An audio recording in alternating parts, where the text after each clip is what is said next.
మీ బట్టలకి సాఫ్టింగ్ ప్రొటెక్షన్ ఇచ్చే సరైన ప్రొడక్ట్ ఎలిమ్ ఫ్యాబ్రిక్ కండిషనర్.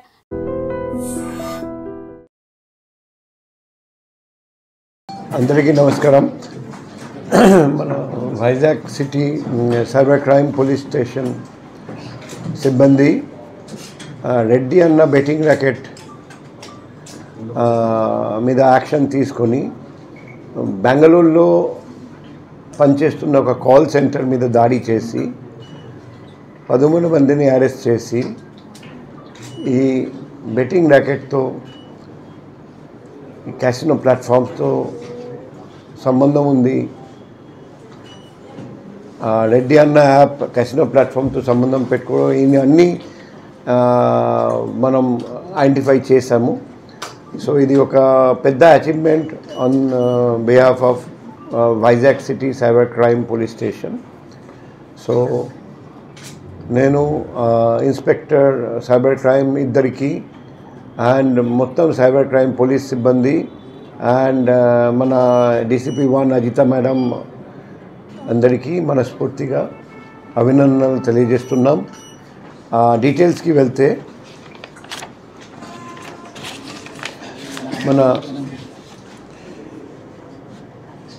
ఒక బెట్టింగ్ కాల్ సెంటర్ అది బెంగళూరు సిటీలో పనిచేస్తున్నది అని తెలుసుకొని మన Vizag cyber crime police station team అక్కడ దాడి చేస్తే 13 మందిని అరెస్ట్ చేయడం జరిగింది. అందులో అక్కడ mobile phone, laptop, cheque book, bank passbook, routers, cash machine, ATM card, SIM card, cameras ఇవన్నీ బెట్టింగ్ ర్యాకెట్లో యూజ్ చేస్తున్నట్టు వంటి అన్ని ఐటమ్స్ మనం సీజ్ చేసాము. ఎలా మొదలైందంటే తండ్రి రవికుమార్, ఇతను మడిక వలసలో ఉంటాడండి. అతను మాకు కంప్లైంట్ ఇచ్చాడండి, సైబర్ క్రైమ్ వల్ల మేము మోసపోతున్నాం ఆన్లైన్ బెట్టింగ్ వల్ల. సో శ్రీనాథ్ అని ఒక అకౌంటెన్స్, అతనికి ఒక రామీ సర్కిల్ కొరకు బ్యాంక్ అకౌంట్ ఓపెన్ చేయమంటే అతనికి ప్రామిస్ చేశారు, మేము అకౌంట్లో 3,000 రూపాయలు వస్తుంది. సో శ్రీనాథ్ గారి మాట విని అతను ఓపెన్ చేస్తే శ్రీనాథ్ ఒక జగదీష్ గారితో పరిచయం చేయించారండి. ఆ జగదీష్ రవిశంకర్ దగ్గరికి తీసుకెళ్ళారండి. అతని ద్వారా మల్టిపుల్ అకౌంట్ ఓపెన్ చేయడం జరిగింది. 50 నుండి 60 వరకు అడిషనల్ అకౌంట్స్ ఓపెన్ చేయడం జరిగింది.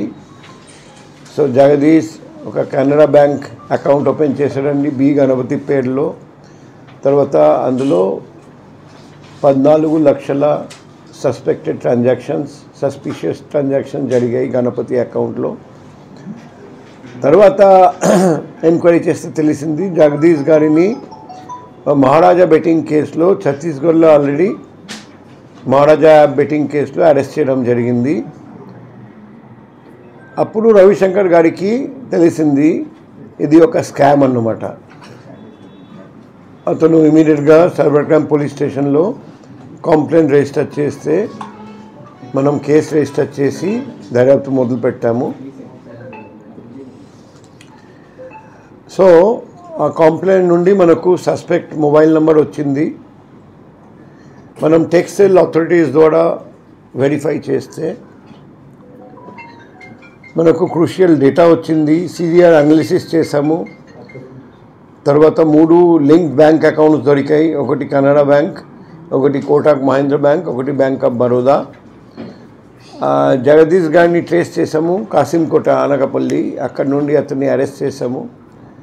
జగదీష్ ఇంకా 2 అడిషనల్ నంబర్స్ చెప్పారండి, ఇద్దరు గురించి చెప్పారండి, గబ్బర్ అండ్ సాగర్ బర్మన్.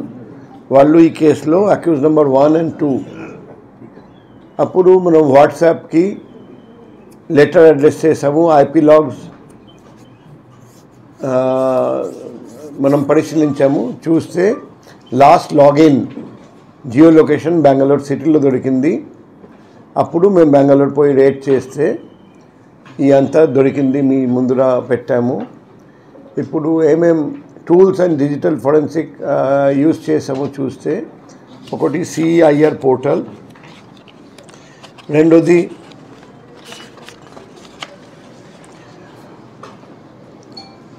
మన వాట్సాప్ లా ఎన్ఫోర్స్మెంట్ టీమ్తో కోఆర్డినేట్ చేయడం, మూడోది జీమెయిల్ ఐపీ లాగ్స్, అది ఈమెయిల్ ఐపీ లాగ్స్ అనాలిసిస్ చేయడం, నెక్స్ట్ వచ్చేసి ఐఎంఈఐ నంబర్ ట్రాక్ చేసి అనాలిసిస్ చేయడం. ఈ పూర్తిగా సైంటిఫిక్ ఇన్వెస్టిగేషన్ ద్వారా ఈ కేసు మనం ఛేదించగలిగాము. డీటెయిల్స్ మనం ఇక్కడ పీపీటీలో చూపిస్తున్నాం. నెక్స్ట్ సో లీగల్ సెక్షన్స్ ఏమేమి అప్లై చేసామో అది కూడా ఇక్కడ చూపిస్తున్నాం. నెక్స్ట్ సో అక్యూజ్డ్ చూస్తే మొత్తం 16 మంది ఉంటే A1 గబ్బర్ మనం ఇంతవరకు అరెస్ట్ చేయలేకపోయాము. సో రిమైనింగ్ అక్యూజ్ని అరెస్ట్ చేసాము. నెక్స్ట్ సో ఇవన్నీ ఫొటోస్ కూడా ఉన్నాయి, అక్యూజ్ ఫొటోస్. నెక్స్ట్ సో ఏమేమి దొరికాయి, సో అండ్ ఎక్కడెక్కడ దొరికారు అక్యూజ్ చూస్తే 11 మంది నేటివ్ ప్లేస్ ఛత్తీస్గఢ్, ఒకరిది మధ్యప్రదేశ్ ఇందోర్, ఒకరిది ఆంధ్రప్రదేశ్, 2 బీహార్ నుండి ఉన్నారు, 2 జార్ఖండ్ నుండి. ఐటమ్స్ ఏమేమి దొరికాయి, bank account passbooks 137, identified bank accounts 1020, ATM cards 21 bank నుండి, total 132 cards, 33 cheque book, 60 mobiles, 13 laptop, 1 money counting machine, 3 WiFi routers, 5 wireless web cams and ledger books 2. Next so ఇవన్నీ మనం సీన్ ఆఫ్ క్రైమ్ నుండి photo తీసుకున్నాము, అది పీపీటీలో ఉంది. Next so ఇదంతా next so ఈ అరెస్ట్ చేసేటప్పుడు ఫోటో. నెక్స్ట్ సో గబ్బర్ని మనం ట్రాక్ చేస్తున్నాం, ఎక్కడ ఉన్నారు మేము తెలుసుకొని వాళ్ళు మన దేశంలో ఎక్కడ ఉన్నా పట్టుకొని వస్తాం. ఒకవేళ వేరే దేశంలో ఉంటే మరి అప్పుడు ఏం చేయాలి, రెడ్ కార్నర్ నోటీస్ కానీ అది ఏర్పాటు చేస్తాము. తర్వాత ఇంకా ఎవరైనా ఈ గ్యాంగ్లో భాగస్వామ్యం చేసి ఉంటే, ముఠా సభ్యులు ఎవరైనా ఉంటే వాళ్ళని కూడా ఐడెంటిఫై చేయడానికి ఫర్దర్ ప్రయత్నం జరుగుతుంది. దాదాపు 100 crore పైగా స్కామ్ ఇది, ఎక్కువ 100 crore కంటే కూడా ఎక్కువ అమౌంట్ ఈ స్కామ్ ద్వారా లూటీ చేయడం, మోసం చేయడం జరిగింది. కానీ ఎగ్జాక్ట్ ఎంత అమౌంట్ అది మేము దర్యాప్తు చేస్తున్నాం, అప్పుడు తెలుస్తుంది. ఇద్దరికి మేము చెప్పాము, డీసీపీస్ ఇద్దరికి కూడా చెప్పాము, ప్రతిరోజు ప్రతి ఎస్హెచ్ఓ రాసి ఇవ్వాలి, మా జ్యూరిస్డిక్షన్లో యాక్టివ్ రౌడీస్ ఎవరు బయట లేరండి. 100% రౌడీస్ ఇదర్ జైల్లో ఉండాలి, లేకపోతే జిల్లా బయట ఉండాలి. 100% రౌడీస్ మీద ప్రివెంటివ్ డిటెన్షన్ ప్రపోజల్ లేకపోతే పెట్టాలి. సో శాంతి ఆశ్రమ్ కేసులో కూడా బయట నుండి రౌడీస్ని రప్పిస్తే అరెస్ట్ చేసి జైలు పంపడం జరిగింది. ఈ రీసెంట్గా కంచర్పాలెంలో కూడా ఒక రౌడీ చనిపోయారు, ఆ కేసులో కూడా 6 అరెస్ట్ చేయడం జరిగింది. ఎక్కడ రౌడీజం జరిగితే వెంటనే మేము యాక్షన్ తీసుకుంటున్నాం, కానీ ఒక రౌడీ కూడా బయట లేకుండా చూడమని మేము స్ట్రిక్ట్గా ఇన్స్ట్రక్షన్ ఇచ్చాము 2 డీసీపీస్కి. వాళ్ళు 2 మానిటర్ చేస్తున్నారు. సో అది ఇంకా గట్టిగా చేస్తారని నేను ఆశిస్తున్నాం. మన వైజాగ్లో ఒక్క రౌడీ కూడా బయట ఉండడానికి లేదు. నేను రౌడీస్ అందరికీ హెచ్చరిస్తున్నాం, మీరు వైజాగ్లో ఉండడానికి వీల్లేదు. రౌడీజం చేయాలంటే మీరు ఈ జిల్లా వదిలేసి పాడిపోవాలి, ఈ జిల్లాలో మాత్రం ఉండడానికి వీల్లేదని మీ ద్వారా రౌడీస్ అందరికీ తెలియజేస్తున్నాం. సార్ సిటీలో ఈ డ్రోన్స్ కి సంబంధించి ఏమైనా రెస్ట్రిక్షన్స్ ఏమైనా ఉన్నాయా? ఎవరు కూడా ఇన్ఫ్లుయెన్సర్స్ చాలా మంది ఎట్లాంటి పర్మిషన్స్ లేకుండా చాలా వరకు కొన్ని ఇంపార్టెంట్ ప్లేసెస్ లో కూడా డ్రోన్స్ ఎగరేస్తున్నారు. ఇట్లాంటి వాటికి సంబంధించి ఏమన్నా చర్యలు తీసుకునేది ఏమైనా ఉందా, లేకపోతే అంటే కొంచెం లైట్ డ్రోన్స్ ఎగరవేసుకునే అవకాశం ఉంది, కొన్నింటికి హైట్ వైజ్ దీని నియంత్రణ ఉందనేది అట్లాంటివి ఉందా సార్? ఇప్పుడు ప్రైమ్ మినిస్టర్ ప్రోగ్రామ్ ఉన్నప్పుడు మనకు తెలుసు 5 కిలోమీటర్ వరకు డ్రోన్ యూజ్ చేయకూడదు అని మేము అప్పుడు ఇన్స్ట్రక్షన్స్ కూడా ఇచ్చాము. లేనప్పుడు వైటల్ ఇన్స్టాలేషన్స్ ఆ ఏరియాలో డ్రోన్ ఫ్లై చేయడానికి వీలు లేదని అందరికీ తెలుసు. ఫర్ ఎగ్జాంపుల్ ఇక్కడ వైజాగ్ పోర్ట్ ట్రస్ట్ ఉంది, నేవల్ ఇన్స్టాలేషన్స్ ఉన్నాయి, డిఫెన్స్ పరంగా ఇంపార్టెంట్ ఇన్స్టాలేషన్స్, సెక్యూరిటీ పరంగా ఇంపార్టెంట్ ఇన్స్టాలేషన్స్, ఎయిర్పోర్ట్, అటువంటి ఏరియాలో డ్రోన్ ఫ్లై చేయడానికి వెళ్ళలేదు. ఇప్పుడు డ్రోన్ ఫ్లై చేయాలంటే మీ ద్వారా అందరికీ తెలియజేస్తున్నాం, పోలీస్కి లెటర్ రాయండి, రిక్వెస్ట్ పెట్టండి, మేము మా ఎస్బీ ద్వారా వెరిఫై చేసి ఎటువంటి ఇబ్బంది లేకపోతే మేము పర్మిషన్ ఇస్తాం. ఇప్పుడు జగన్నాథ్ రథయాత్ర జరిగింది, అప్పుడు కూడా డ్రోన్ ఫ్లై చేస్తామని వాళ్ళు రిక్వెస్ట్ పెట్టారు. మేము వెరిఫై చేసి ఎక్కడ ఎటువంటి ఇబ్బంది లేదు అక్కడ పర్మిషన్ ఇచ్చాము. సో మన దేశంలో కూడా డ్రోన్ ఎక్కడ ఫ్లై చేయాలి, ఎక్కడ ఫ్లై చేయకూడదు క్లియర్ ఇన్స్ట్రక్షన్స్ ఉన్నాయి, గైడ్ లైన్స్ ఉన్నాయి, ఎస్ఓపి ఉంది. సో ఆ ఎస్ఓపి అండ్ గైడ్ లైన్స్ అందరూ పాటించాలి. మీకు ప్రతి ప్రైవేట్ డ్రోన్ ఫ్లైయర్స్ ఇప్పుడు మన అందరికీ తెలుసు, పెళ్ళి జరిగినా, ఏదైనా ఫంక్షన్ జరిగినా, ఏదైనా పండగ జరిగినా డ్రోన్ ఫ్లై చేసి డ్రోన్ షాట్ తీసుకోవడం ఒక సిస్టమ్ అయిపోయింది. కాబట్టి మనం డ్రోన్ యూజ్ చేయాలంటే ఖచ్చితంగా పోలీస్కి మీరు రిక్వెస్ట్ లెటర్ రాయాలి, అడ్వాన్స్గా ఇవ్వండి, మేము అది వెరిఫై చేసి పర్మిషన్ ఇవ్వాలా వద్దా విచారించి తర్వాత మీకు తెలియజేస్తాం. అంటే రీసెంట్గా బీచ్ రోడ్లో ఫ్లయింగ్ జోన్ ఉంది, యాక్చువల్గా ఫ్లైట్ జోన్స్ ఎక్కువగా ఆ ఏరియాలోనే ఎక్కువ ఇన్ఫ్లుయెన్సర్లు డ్రోన్లు వాడుతున్నారు. సో మేడంకి వెరిఫై చేస్తారండి మేడం. సో ఆ ఏరియాలో ఎక్కడెక్కడ రెస్ట్రిక్షన్స్ ఉన్నాయి, రెస్ట్రిక్షన్స్ ఉల్లంఘించి ఫ్లై చేస్తే మాత్రం అది అన్ని డ్రోన్ సీజ్ చేయాల్సి వస్తుంది, ఆపరేటర్స్ మీద కూడా యాక్షన్ తీసుకోవాల్సి వస్తుంది. సో మేము ఇది వెరిఫై చేస్తాం. సో మీ మీడియా ద్వారా కూడా ఇది హైలైట్ చేస్తే బాగుంటుంది. మేము ఇది ప్రతి బ్యాంక్లో కూడా మేము అది అతికించడానికి ఏర్పాటు చేస్తాం.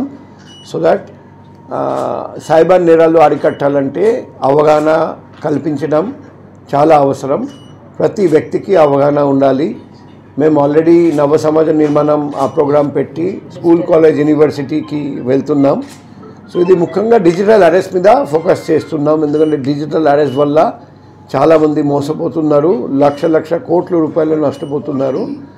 మన గౌరవనీయులైన ప్రధాని కూడా దీని గురించి చెప్పారండి. సో అది ఎలా అరికట్టాలంటే మనం అందరం కృషి చేయాలి, అవగాహన కల్పించాలి.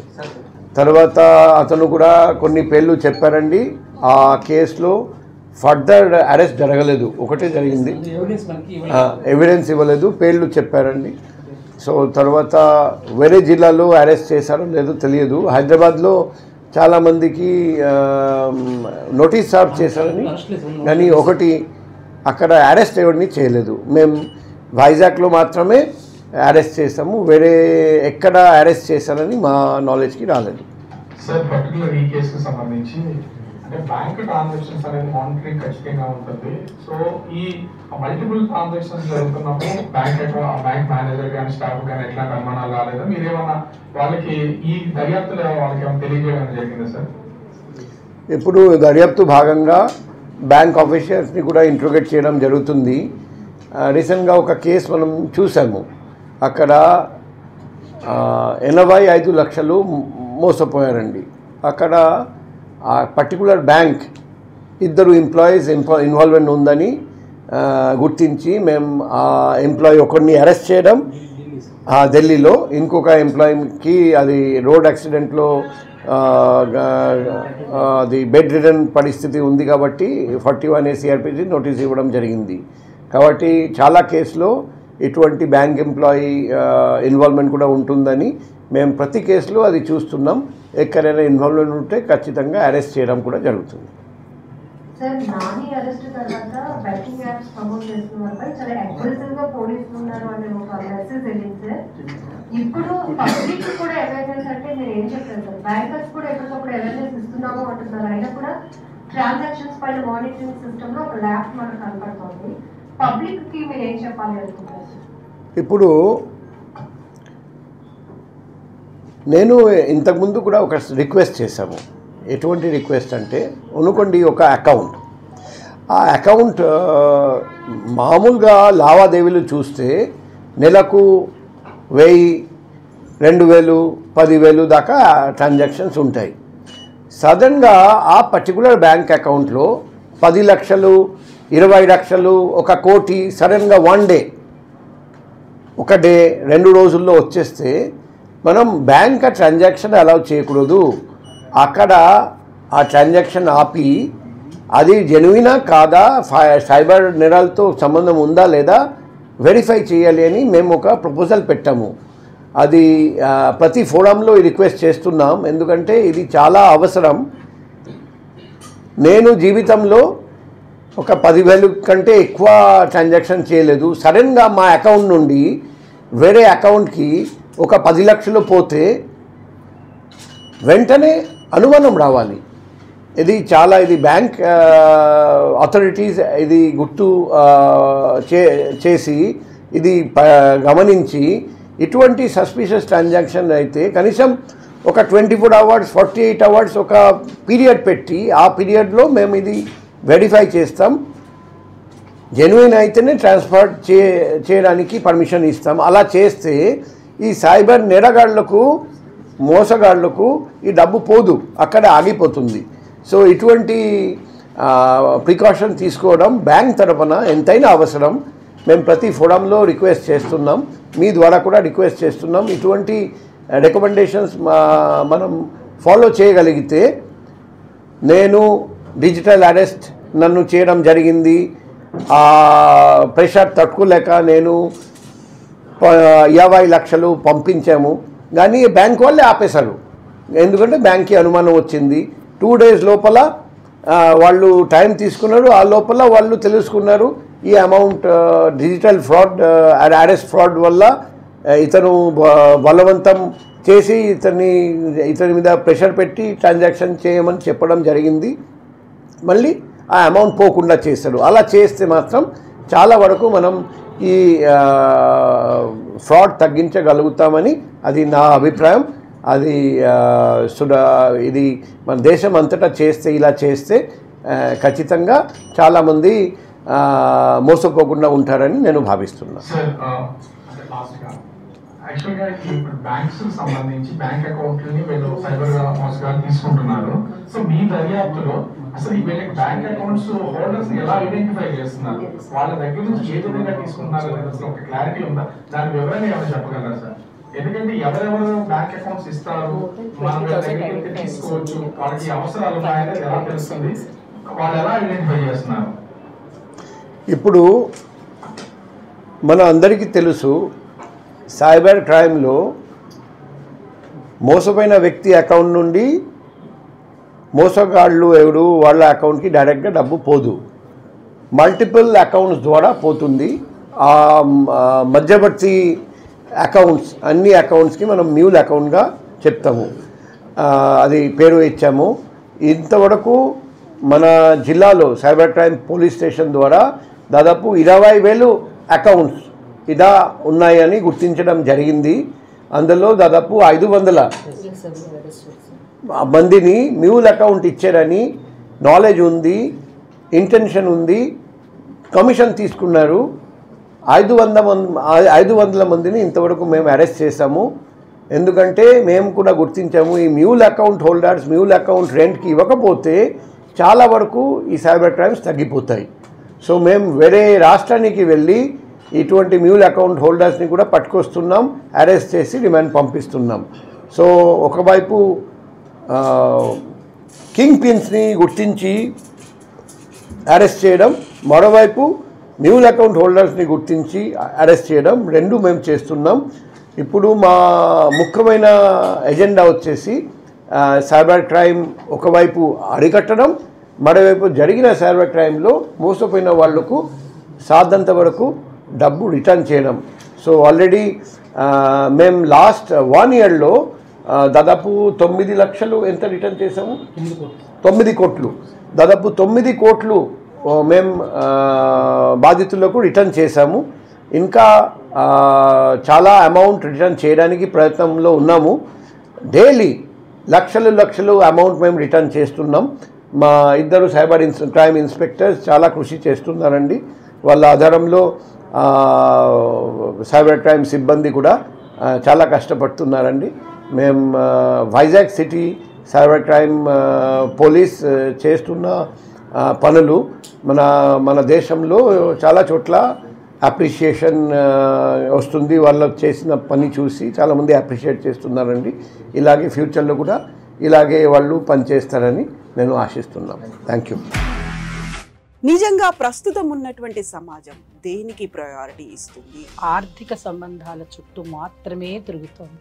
మళ్ళీ ఎన్నికలంగానే చాలా విరక్తి కలుగుతాను.